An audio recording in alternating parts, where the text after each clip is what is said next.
পরপর দুবার এবং ব্যক্তি জীবনে দুবার প্রধানমন্ত্রীত্ব থাকা নিয়ে এক ধরনের রাজনৈতিক দলগুলোর মধ্যে পার্থক্য রয়েছে। বিএনপির এইখানটাতে আসলে অবস্থানটি কি আগের অবস্থানেই থাকবে, অর্থাৎ পরপর দুবার এই অবস্থানটি কিনা? পরপর দুইবার যেটা এখানে বলা হয়েছে কনজিকিউটিভ টার্ম, সেটা হচ্ছে যে একই ব্যক্তি যে পরপর দুবার, মানে একই দলই যে পরপর দুবার আসবে তা তো না, কিন্তু একই দলের যিনি প্রধানমন্ত্রী হবেন তিনি কিন্তু পরপর দুইবার হতে পারবেন না। এটা হচ্ছে প্রথম কথা। দ্বিতীয়ত, আমাদের 31 দফাটা হচ্ছে একটা প্রপোজাল, যেটা আমাদের সাথে যারা আন্দোলনে জোটবদ্ধ ছিলেন তাদের প্রত্যেকের প্রস্তাবনা নিয়ে আমরা এই প্রপোজালটা তৈরি করেছি। এইটা ওপেন আছে, এটা ডিসকাশন এখনো চলছে। এবং আপনি যদি 31 দফাটা পড়ে দেখেন, আমরা যে মূল বইটা, ওটার মানে সংক্ষিপ্তটা নয়, মূল বইটাতে ওখানে কয়েকটা পেজই রাখা আছে যে আপনার কোনো সুপারিশ থাকলে অনুগ্রহ করে সুপারিশটা আপনি পাঠান।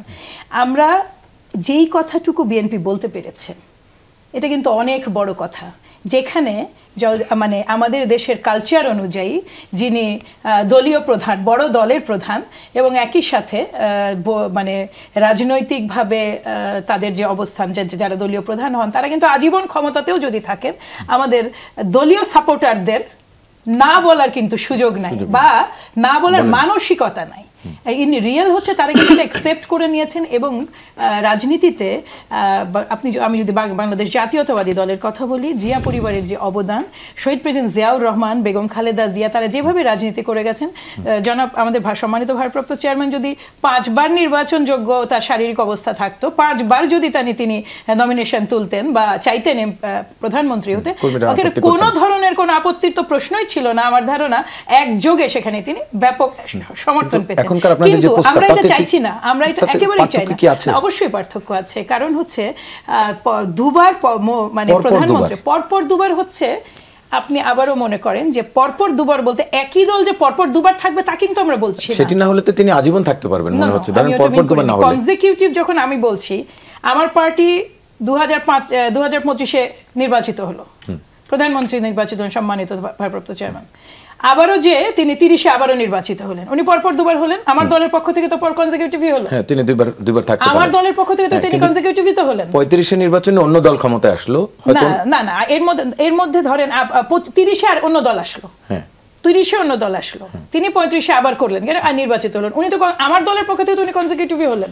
তিনি আপনার দলের পক্ষ থেকে, কিন্তু এখানে যে নিয়মটি রয়েছে পরপর দুবার, অর্থাৎ যদি এইভাবে 1 বছর গ্যাপ দিয়ে আসে, তার মানে তিনি 20 বছর 30 বছর পর্যন্ত ক্ষমতায় থাকতে পারবেন। সুযোগ আছে। হ্যাঁ, না, আমরা যে পয়েন্টে ধরেছি সেটা হচ্ছে যে আমাদের দলের পক্ষ থেকে পরপর দুইবার হওয়ার পরে তৃতীয় দফাতে এটা আর কারো মানে এই নির্বাচন করার সুযোগ থাকবে। এর বাইরেও যদি আন্ডারস্ট্যান্ডিং এখানে আরো অনেক সুযোগ আছে, এখানে ডিসকাশনের, এখানে কথা বলার। যেমন আপনি যেটা বলছেন যে এই যে গ্যাপ বা আরেকটা দলের ক্ষমতায় উঠে আসা, এটাও কিন্তু খুব বড় একটা গণতন্ত্রের সৌন্দর্য। আপনি এটা মাথায় রাখবেন যে আজীবন এই রাজনীতি করে যাওয়ার প্ল্যানিং যদি থাকতো তাহলে এই ধারাটা উঠেই আসতো না। এই ধরনের তর্ক যে হবে, এই ধরনের প্রশ্নগুলো যে উঠবে, এটা তো বাংলাদেশ জাতীয়তাবাদী দলও জানে। এবং এই প্রশ্নগুলো কিন্তু অনেক ধরনের সলিউশন এবং অনেক ধরনের ডিসকাশন এবং ভবিষ্যতে আজীবন ক্ষমতায় থাকার যে প্রত্যাশা, সেটা কিন্তু কাট অফ করে। কাজেই এই জায়গাটা এটা আমরা সূচনা করেছি, আমরা এটা টেবিলে রেখেছি।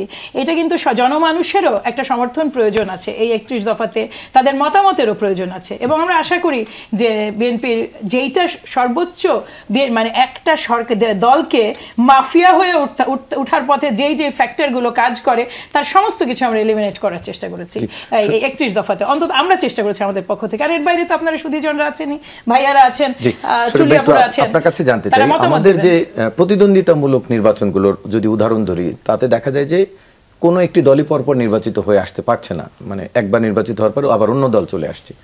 তাহলে এই পরপর দুবারের প্রধানমন্ত্রিত্ব থাকাতে কি আসলেই ক্ষমতার বা ব্যক্তির নেতৃত্ব পরিবর্তন হয় আসলে, বা হওয়ার সম্ভাবনা রয়েছে?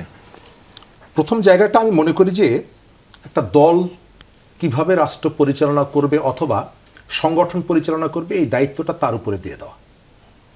কেউকে চাপ দিয়ে আপনি যদি পরিবর্তনটা করাতে চান, সেটাকে সাস্টেনেবল করা যায় না। আমাদের এখানে এই ধরনের একটা প্রবণতা ছিল 111-এর সময়। আপনি যে প্রসেসে আপনি -2 ফর্মুলাটা নিয়ে এসেছিলেন, এর ভেতর থেকে বাংলাদেশের রাজনীতিতে কোনো ইতিবাচক ঘটনা ঘটেনি, বরং সন্দেহ এবং অবিশ্বাসের জায়গাটা আরও প্রখর হয়েছে। বিএনপি কতগুলো আশা মানুষের মধ্যে দেখাচ্ছে, এবং আমার ধারণা বিএনপি এর আগের যে রাষ্ট্র পরিচালনায় তার যে অভিজ্ঞতাগুলো এবং মানুষের মধ্যে তার যে রেখাপাতটা করেছিল ইতিবাচক এবং নেতিবাচক, সেই জায়গাটা বিএনপি রিভিউ করছে।